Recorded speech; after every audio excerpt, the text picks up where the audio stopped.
So my mother would say that we're moving in this race relations difficulty that we're dealing with right now and all of it. We're moving from scabs to scars. It's not an open wound, right? The scab is ugly, but it's better than an open wound. It's a process. I'm Linda Lorelle, creator and host of Our Voices Matter. Why this podcast and why now? Because it's time for us all to take a deep breath and listen. I am a journalist, business owner, keynote speaker, founder of an education nonprofit, wife, mother, daughter, sister, dancer, and lover of life and my country. And like so many of you, I am deeply distressed at the deteriorating level of discourse in our democracy. This podcast is my humble attempt to do something about it, one story at a time. It is my hope that as you listen to and watch the stories of someone you might consider to be the other, that you will somehow see a glimpse of yourself and be reminded of our common humanity. So what do you say? Let's take this journey together.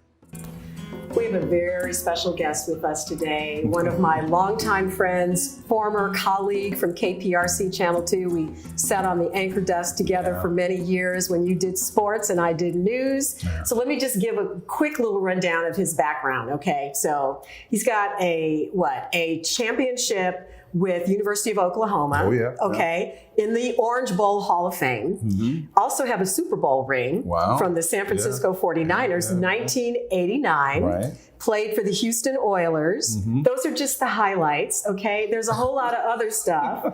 SpencerTillman, ladies and gentlemen.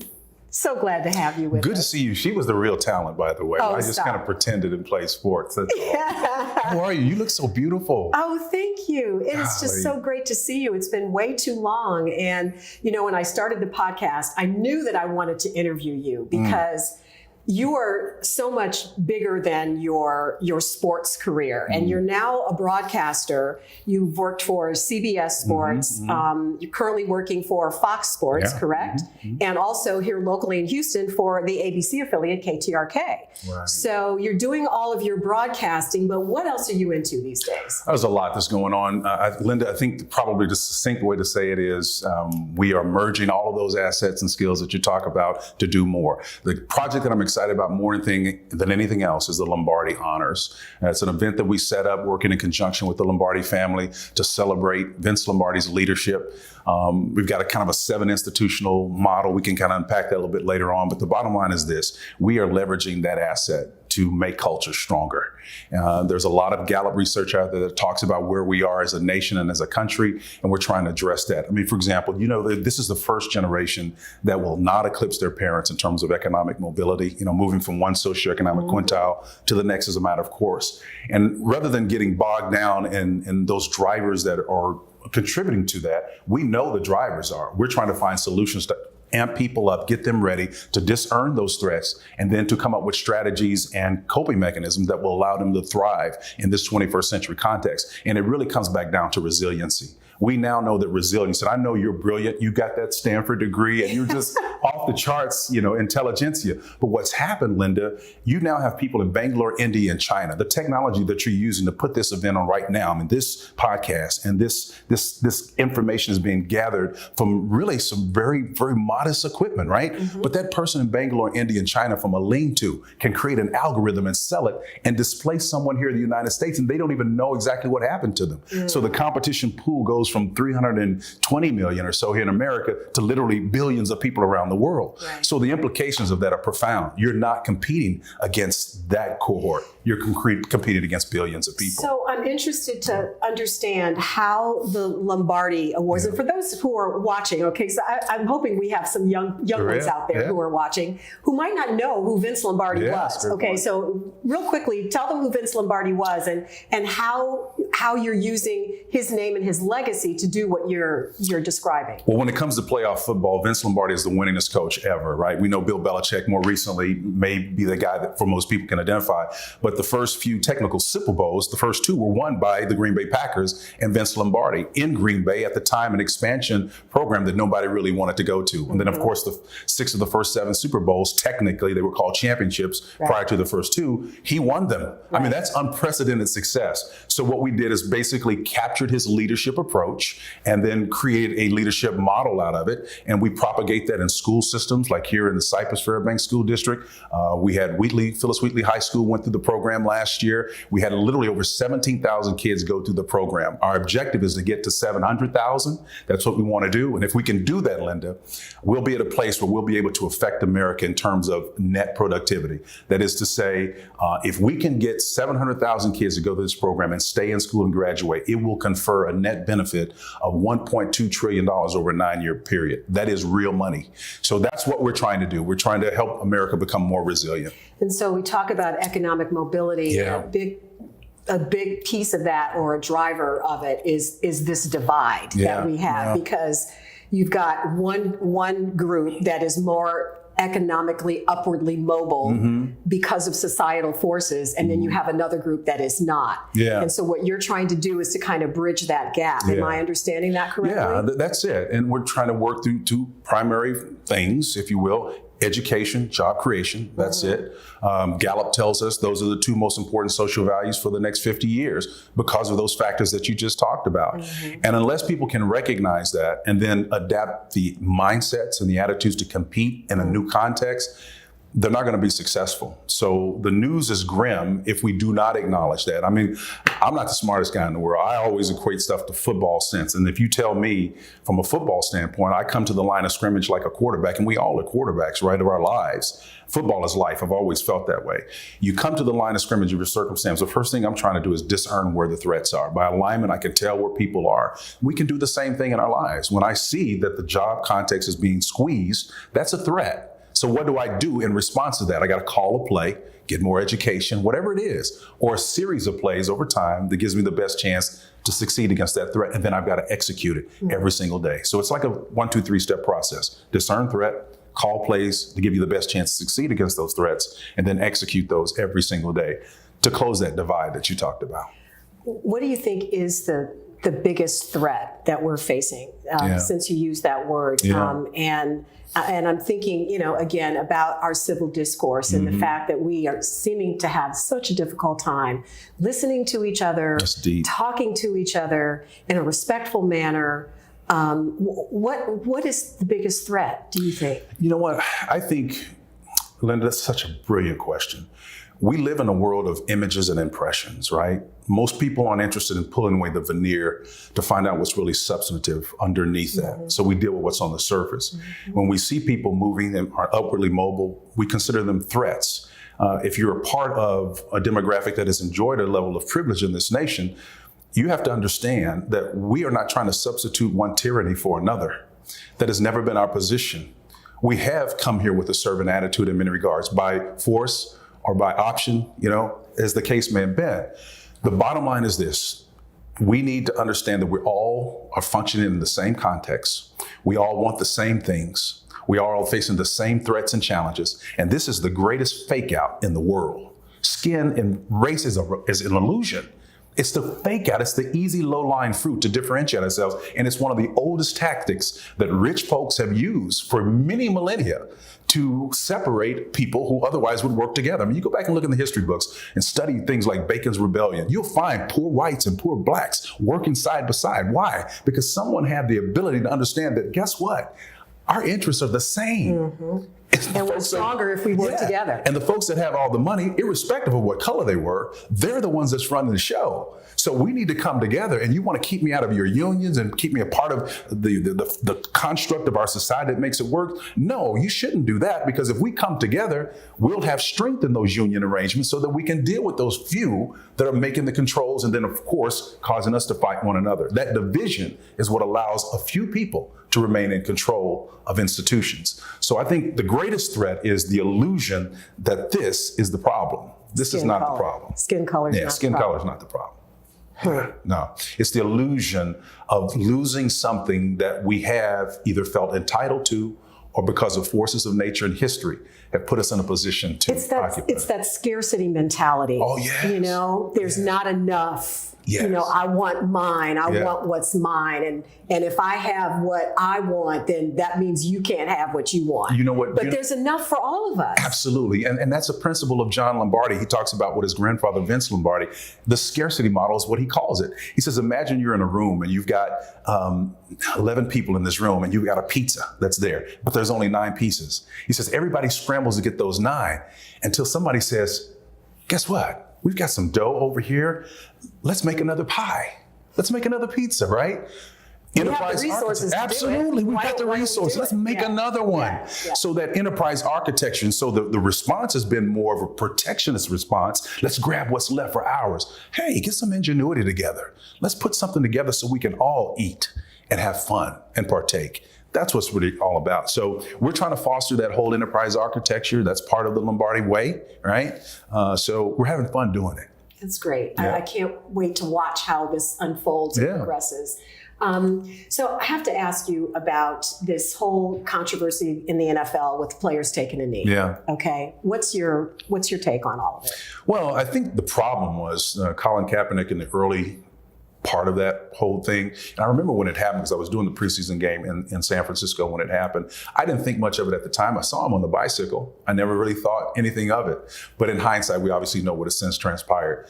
He allowed forces that are part of the cohort that's challenging and is disruptive to take control of his narrative. Mm-hmm. He delivered a very salient point for why he was doing what he did, but he did it one time. The difficult truth is you can take a lie and you can make it become truth if you say it enough and enough and enough and enough. Nobody heard his truth enough and frequently enough so that he could battle the forces that tried to turn it into a battle in disrespect of the flag or the anthem. And the difficult truth is, listen, I wear the American flag every single day. If you see me have a coat on, I got the American flag on. I know. I remember that. Yeah. all our days together. But when people ask me, Linda, why I wear it because it represents what she is on her best days. That's why I wear it. America is still a work in progress. She is trying to get to that sense of perfection where she needs to be.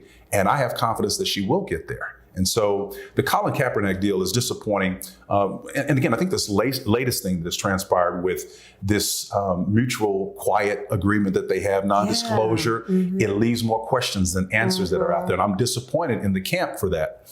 There needs to be some kind of narrative out there that says, hey, look, all of the people that said that they wouldn't perform at a halftime or at an NFL game who supported you, they need some closure on this. They need to know what they stood up for. What was this about? What are you going to do with the resources that came your way? Are there programs? What's the NFL going to do? Do they get to part and go their separate way? Too many. Total silence. Too many. So I think that's irresponsible for how they've handled that portion of it.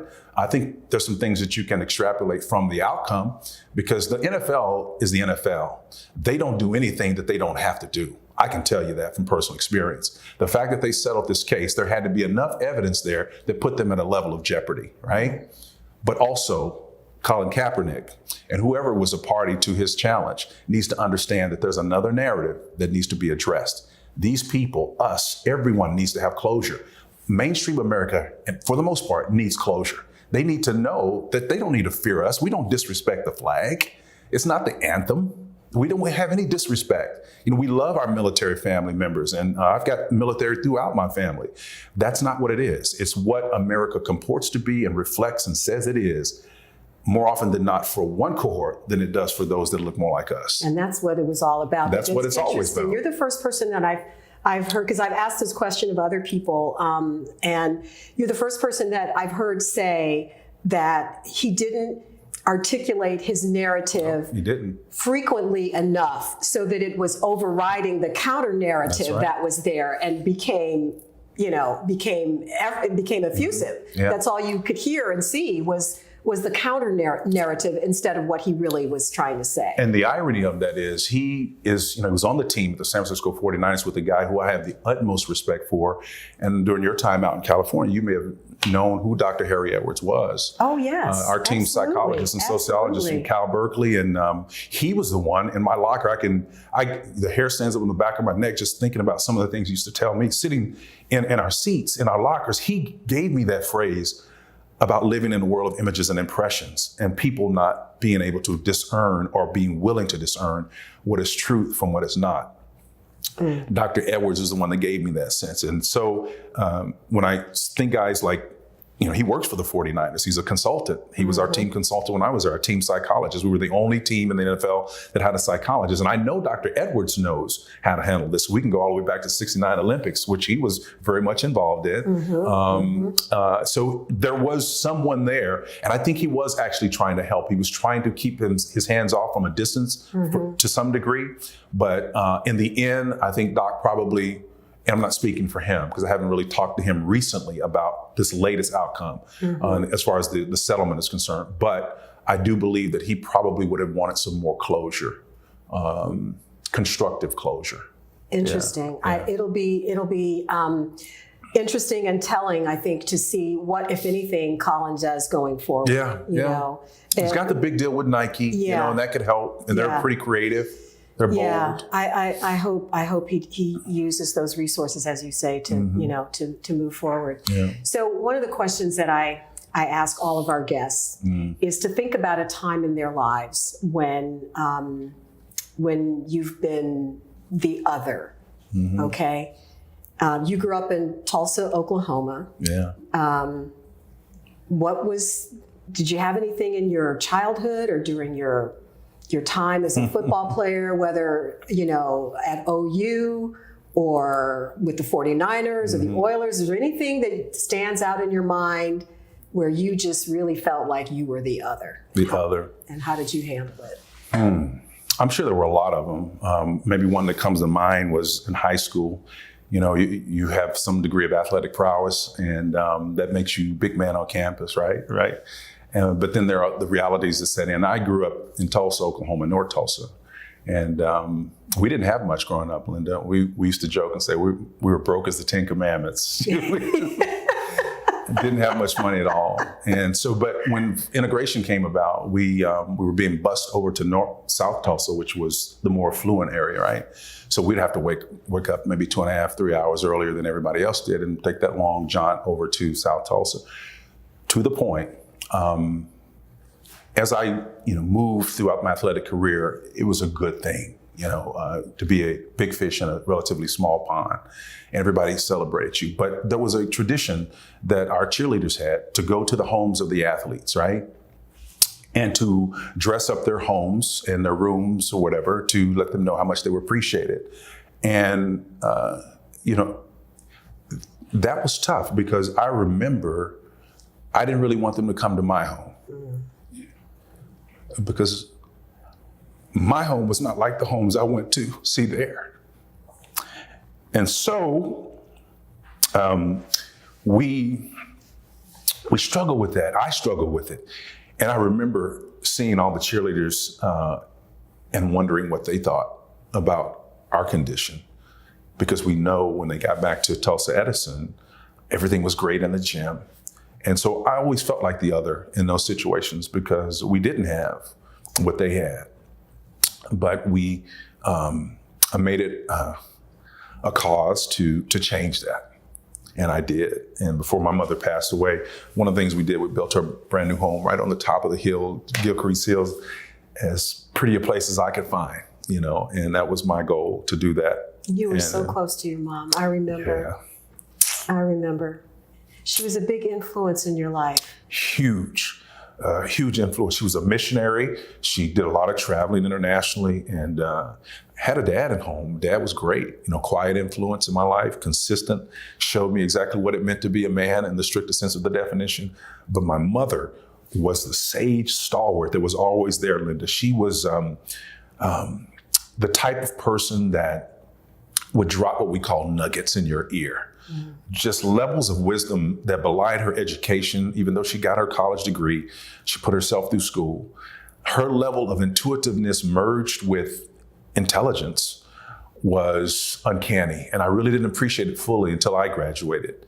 I could sit here and tell you all kind of stories about some of the things that she did that set her apart. My mother was truly a unique person. And when she passed away, it left a huge void. She was truly a matriarch in our family, definitely. What do you think she would say about where we are as a nation right now? She's been gone for many years now. How do you think she would respond to this? And what would she say to you if you were a young man growing up in this environment? What would she say, do you think? That's a great question. I think her wisdom would come out and she would say something like this. She'd say, Pimpy, it was my nickname. She would say, Pimpy? Pimpy? Pimpy. Pimpy was my nickname. Okay, that's another story. Another story. She would always tell me that everything happens in a process. And she would tell me that God stands outside of time and eternity, and he sees your travail and your triumph compressed into an eternal now. So as a result of that perspective, he never experiences trepidation, and nor should you. My mother was 6'1", and she played basketball. I got the short dream from my dad. But she would say, imagine you're at a basketball game and your favorite team is down by a point. There's 4 seconds left on the clock. You've got those high dollar seats sitting there courtside, the Rockets or the Lakers, and you can see everything. The man on your team has the ball and he's working the boundary, trying to get the ball in bounds. He's got plenty of time, 4 seconds, because the clock is not going to start. He can roll the ball on the ground until somebody touches it. Those 4 seconds won't roll. Imagine that's the context. One of your players on your team is at the other end of the court, waving their hands, saying, throw the ball to me, throw the ball to me, throw the ball to me. But you can't see them because of your perspective. Your perspective has you down courtside, and all you can see is those defenders with their hands in his face. And she would say, but if you could come up and sit in those cheap seats, those high seats, where your perspective changes, now you can see the man that's wide open. Even though the travail is here, the triumph is here. God is calling all of us to come up to his level so we can see what the perspective he does. And when we do that, we can have patience. We can know that although weeping may endure for a night, joy comes in the morning. And we can have consistency and personality because we know there's something more on the other end. And what we have to do is understand that though the vision tarry, we wait for it, because in the end it will speak and it will not lie. And if we trust that, we can have a reasonable expectation that it's only a matter of time until what we have hoped for is going to come to pass. And when I use that word hope, that's a powerful word. My mother was not a person of blind faith. She did not operate in that realm. Everything was predicated on demonstrated ability, what God had done in her life. Therefore, I have faith for this. That bears witness to why I believe the way that I believe. And so, like, she would always reference scripture passages. That's what the book of Deuteronomy is all about. When they talk about building monuments and building edifices that speak to what the God of Abraham, Isaac, and Jacob did for you, when they see these stones, you tell them that this is what we did. When I see Lindsay, your daughter, I know what her mother did. I know what Big Lou did to put her in a position to succeed. There's a narrative that precedes that. And when you have that bibliography and footnotes, you can run through a brick wall. There's nothing that you cannot do in those situations. So my mother would say that we're moving in this race relations difficulty that we're dealing with right now and all of it. We're moving from scabs to scars. It's not an open wound, right? The scab is ugly, but it's better than an open wound. It's a process.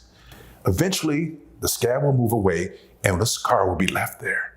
Like those monuments, they are constant reminders of where we were, not where we are. That's what my mother would say. It's her ability to kind of induce a certain perspective on life that separated her from anybody I ever knew.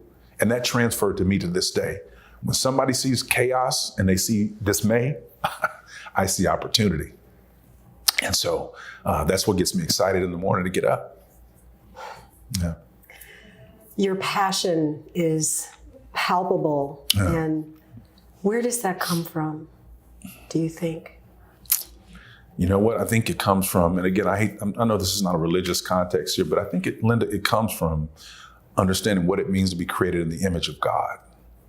We can think, we can choose, we can prefer, we can decide, we can do all of these things. A tree is alive, but it doesn't have consciousness, right? We are alive. We are living, breathing, pulsating bodies of functioning, actualized people, right? Mm-hmm. That's only a fraction of what it means to be created in the image of God. To condition your behavior to affect change in your circumstances and other people's circumstances through inspiration, that is absolutely phenomenal when you think about that. So as I begin to understand what it means to be created in the image of God, man, I get on tiptoes of anticipation because I can create anything. You know, Milton the poet said, the mind is its own place and in itself can create a heaven out of hell or a hell out of heaven. I truly believe that. You know, words created this whole atmosphere that we're in right now. You know, and I believe that as well. So what's our way out? What's the one thing that you would say to leave us with a modicum of hope for the future? Well, are we getting closer to the sky? Yeah, I think we are. And I'm just, you know, I'm not, as I said before, I'm not the smartest guy in the world, but I like to stick close to home to what I know. But what I know has come from personal experience and has come from other aspects of life. I tend to filter it through a football kind of framework to help me understand it and to share with people who think that's all I'm about, help them understand that as well. But I would say this, we're in what we call red zones, right? In football, the 49er franchise I played for, Linda, had the highest rated scoring percentage inside that space from the 20-yard line in than any other team in the history of the game. And I was interested in why that was the case. Bill Walsh invited me to come on his deathbed about 3 months before he passed away, and he shared with me where the concept came from. And he said, Spencer, you don't understand. He said, the red zone is not a football concept. He said, red zone is life. The red zone is not so much a place on the field as much as it is a set of circumstances that puts tremendous pressure on an individual, a society, a corporation, a nation, a group of people to achieve purpose. He says, how do you know you're in a red zone? Well, you know you're in one when the need to achieve an objective is immediate. The obstacles between you and those objectives are formidable. The options available to you are limited, and time is running out. Those four characteristics are exactly what we're in right now, but they have nothing to do with football. It is life. We're in that political dilemma right now. All of those circumstances are operative. The question is, do we recognize we're in a red zone? And do we have a strategy to compete and execute in that red zone? That's it. So to the degree that we're willing to discern threats, call plays to give us the best chance to succeed against those threats, and we're willing to execute those plays, and we're measuring it along the way, I'm confident about where we're headed in the future. It's when I see inertia and see people doing nothing, that's what gets me disappointed and gets the hair up on the back of my neck. We got to be moving towards something good. Well, then I think based on what you just said, then I think we're going to be fine because I think I see people moving. You're moving. That's what this show is about. I mean, I'm thinking, what a brilliant move that you made to have people sit here. You got to believe that somebody's sitting. She went to Stanford. She didn't think she's any better than you. She's doing what we all should be doing, taking the gifts that we have to try to illuminate our lives and our circumstances, man, because we're all in this together. Well, thank you for saying that. That is the exact genesis of this. It was me sitting on a sofa saying, what can I do? Yeah. What can I as an individual do to help move this forward? And there are, millions of people across the country that are doing their own whatever it is, whether it's reaching out to someone that doesn't look like them, doesn't have the same faith, and having a conversation. That's what it takes. It's all the little steps that we take together. And I see people moving, so. Yeah. And can I say thank you? Oh. Because more is caught than taught. Oh. And I thank you for being who you are. I thank you. That's the reason why I named my daughter after you, so. Okay, don't make me cry. Don't make me cry. I love you. Thank you so much for coming. You bet. And thank you for watching. Thank you for listening and for just being the audience and knowing that what we're bringing to you is our hearts. Yeah. So I'll see you next time.